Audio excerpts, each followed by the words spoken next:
Hello family, જય શ્રી શ્યામ, જય સીતારામ. આજે થઈ તારીખ 6/7/2025 ને રવિવાર. અમે લોકો આવ્યા છીએ પગપાળા કકરાઈ માતાજીના મંદિરે. કેટલા વાગે નીકળ્યા હતા આકાશ? 8 વાગે નીકળ્યા હતા. વાગવામાં 9:45 થયા છે અને જસ્ટ આ ઢાળ ચડીને પહોંચી ગયા. ઉનાળું અને ચોમાસું મિક્સ થઈ ગયું, એવા બફારો ને ગરમી લાગી. વરસાદ નડે એના માટે છત્રી લીધી હતી. દર્શન કરાવીએ આગળ જઈને.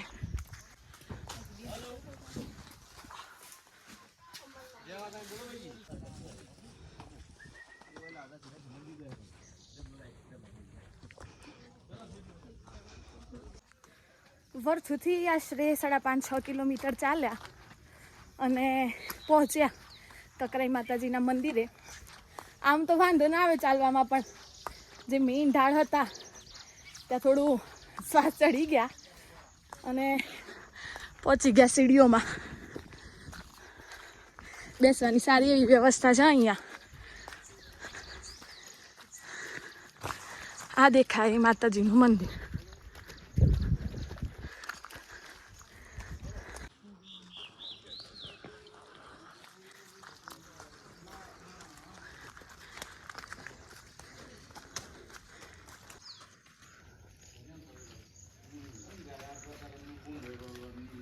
અતિશય ધુમ્મસ, જોરદાર ધુમ્મસ છે. બધું ભીનું ને એક બાજુ દધાલિયા વર્થુની સીમો દેખાય અને બીજી બાજુ સાયરાની અને માઝૂમ ડેમ. બતાવું થોડી વારમાં. પેલો દાદાએ રક્ષક મોકલી દીધા છે. લગભગ દરેક વ્લોગમાં આવતા જ હોઈશ.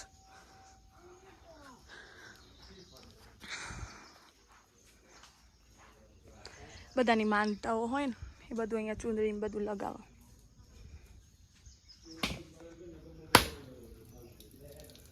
જય માતાજી.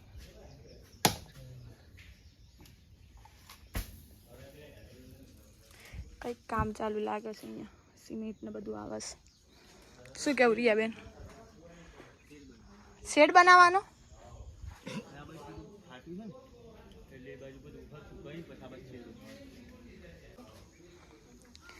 અહીંયાથી જે ડેમ દેખાય એ છે માઝૂમ ડેમ અને ગામ દેખાય એ છે સાયરા. એવું કેવું છે. આ માતાજીના પગલો. નીચે જઈને દર્શન કરાવું. ભીનું ભીનું લપસી જવા એવું છે અત્યારે તો. વર્થુ ના જાય તો બધા દર્શન કરી નીકળ્યા. માતાજીનો ફોટો ને લેવાની મનાઈ છે. નીચે જઈને દર્શન કરાવું. ખરેખર લપસી જવાય એવું છે ચોમાસામાં તો. એમાં આજે તો પાછી 11 છે એટલે કંઈ ખાવાનું એવું તો છે નહીં. આ છે માતાજીના પગલા. જય માતાજી. એવું કીધું આ ભાઈએ. શેડ બનાવવાનો ને અહીંયા?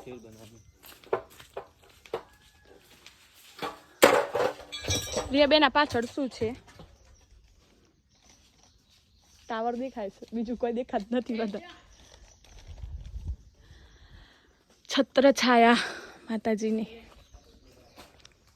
બેલ વગાડીએ, દર્શન કરીએ.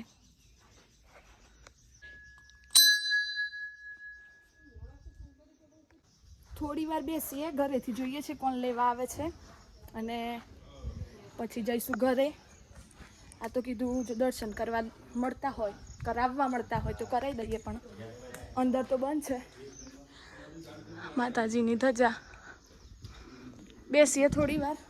ફરાળી કેવડો બેવડો લાયા છીએ તો ખાઈએ.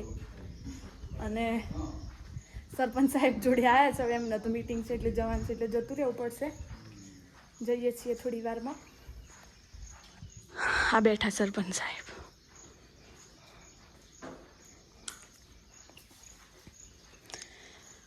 દધાલિયા કંપા અને આ બાજુ છે વર્થુ. એકદમ ધુમ્મસ છે આજે તો. લીલોતરી એવી દેખાય.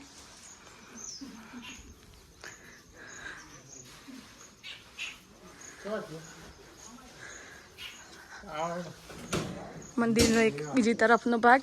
ચાલતા ચાલતા એટલે પગ તો દુઃખ જ છે. વધારે લપસી પડવાની બીક રહેતી હોય છે અત્યારે ચોમાસામાં. મંદિરનો પાછળનો ભાગ એકદમ લીલોતરી છે. રાત્રે 110% દીપડા રહેતા જ હશે ને આવતા જ હશે.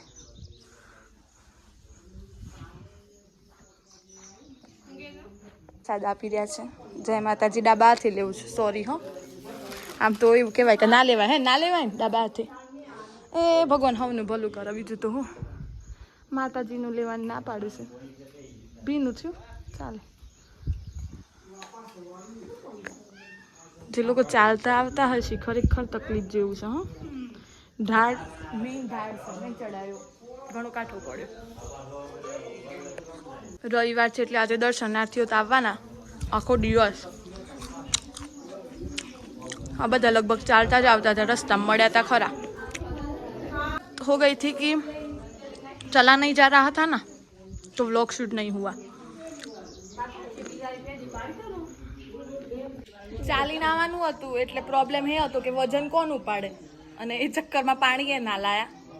એવું હતું કે ચોમાસામાં તરસ નહીં લાગે, પણ હવે તરસ લાગી છે. અહીંયા 5-10 મિનિટ બેઠા આરામ કર્યા પછી જો અહીંયા ઘર બનાવે છે.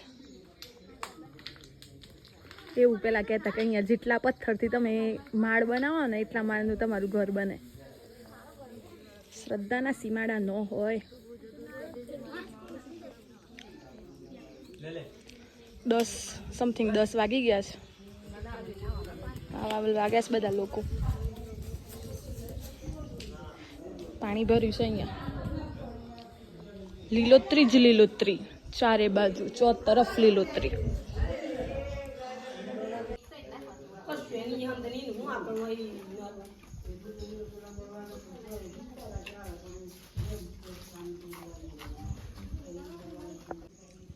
અગિયારસ ખુશી. હા મસ્ત નામ છે તાર. ચોકલેટ ખાવીશ તાર? ચોકલેટ આલજે. ક્યાંથી આવીશ તું? ચિયો ગમ તારું? પૂર. ઓહો, દધાલિયા ઉમેદપુર. ક્યાં ભણીશ? પેલા ધોરણમાં. હે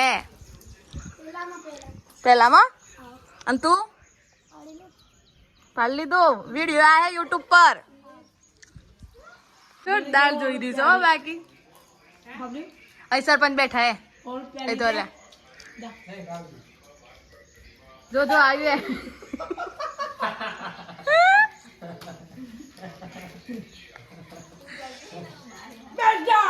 સવા 10 થઈ ગયા અને દર્શનાર્થીઓ તો આવવાના. રવિવાર મંગળવાર હોય ને એટલે કકરાઈમાં સૂનું ના લાગે. જુઓ બેઠા છીએ હમણાં તો બધા. જઈએ છીએ થોડી વાર પછી ઘરે. આવતા જતા લોકોની વાતો કરીએ થોડી. જય માતાજી તો કહીએ, વધારે નહીં તો કંઈ નહીં. હા નીતાબેન છે, એ તો મને નહીં ઓળખતા હોય પણ મજામાં બેન? હા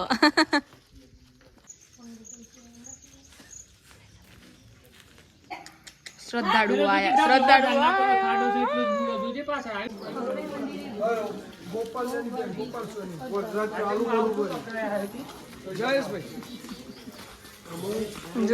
જુઓ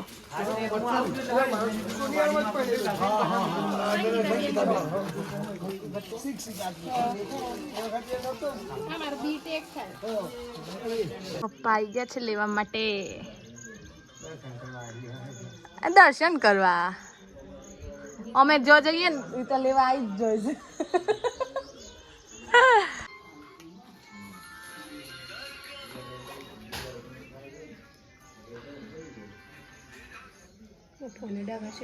પરિક્રમા કર્યા વગર બેસી રહ્યા. પપ્પા પરિક્રમા કરવા જતા રહ્યા.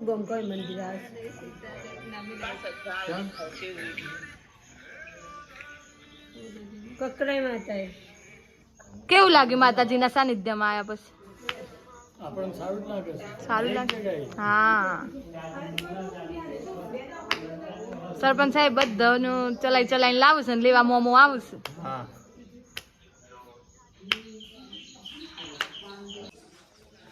પપ્પા આવી ગયા છે લેવા માટે, જઈએ છીએ ઘરે. હવે અમારા વડથુ ગામના સ્મિતભાઈ પંચાલ કલેક્ટર બન્યા છે, તો આજે કંઈક એમનું સન્માન સમારોહ છે, તો ત્યાં પણ જવાનું થશે. આ વ્લોગમાં તો મેળ નહીં પડે, જો ત્યાં મેળ પડી જશે તો એક વ્લોગ બનાવી દઈશ. એન્કરિંગ માટે કીધું છે ગામમાંથી, તો ગામવાળા જો મોકો આપતા હોય તો કેમ ના કરીએ.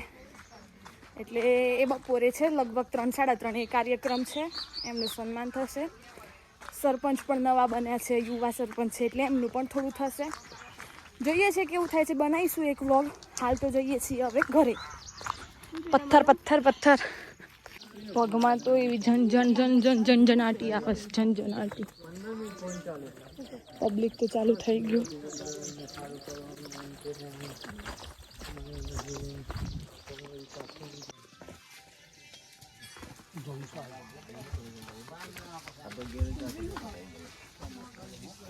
પડીકા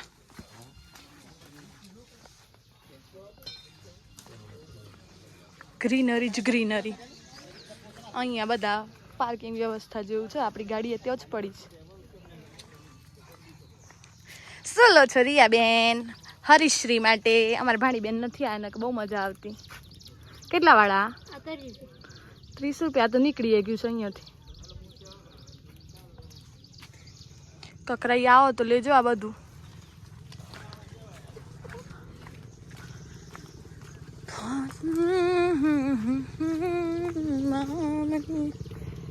પાલખી એમ્પોરિયમ.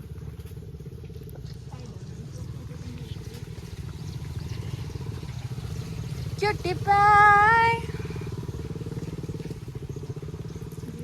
કેવડું. આજે તો 11 ભજીયા નહીં ખવાય. આ કેટલા વાગે? 100 રૂપિયા. લઈ લો કોક લઈ લો. ભાઈ તો આજકાલ એટલા બિઝી રહે છે ને, જેની કોઈ વાત ના થાય. નમસ્તે. હા બોલો. લીલ અમારા ગામડામાં બધા મરી કે હે ને, મરી કહેવાય ને, જરા ટ્રાય કરીશું. મરી કહેવાય ને, મળી કે મરી. અને આમ અમારા બોટની વાળાની ભાષામાં લીલ કહેવાય. આવું શું કહેવાય, 12 માસ રણ વાતાવરણ. હા. ના પણ તડકા વગરે કોઈ મજા ના આવે. એટલે આમ તો ભગવાનની જે કરામતો છે બધી સારી જ છે. ઘેર જઈને તો નહીં ઊભું થવાય. ના થવાય. તમારી વાત ના થાય ભાઈ. હે ગાડીવાળા કે આવજો હેડો. અહીંની જુદી ને છે રિવાજો એ નોખા, છે રસમ અહીંની જુદી ને છે રિવાજો એ નોખા, અમારે મન તો કેવળ શબ્દો જ કંકુને ચોખા. અત્રે ઉપસ્થિત સ્મિતભાઈનું શાબ્દિક સ્વાગત કરવા માટે હું દેવકરણભાઈને વિનંતી કરીશ કે તેઓ આવે અને પોતાની માર્મિક વાણીથી સ્મિતભાઈનું સ્વાગત કરે. દેવકરણભાઈ. ખૂબ સરસ. જઈએ છીએ ઘરે. મળીએ નવા વ્લોગ સાથે. ત્યાં સુધી જય શ્રી શ્યામ, જય સીતારામ.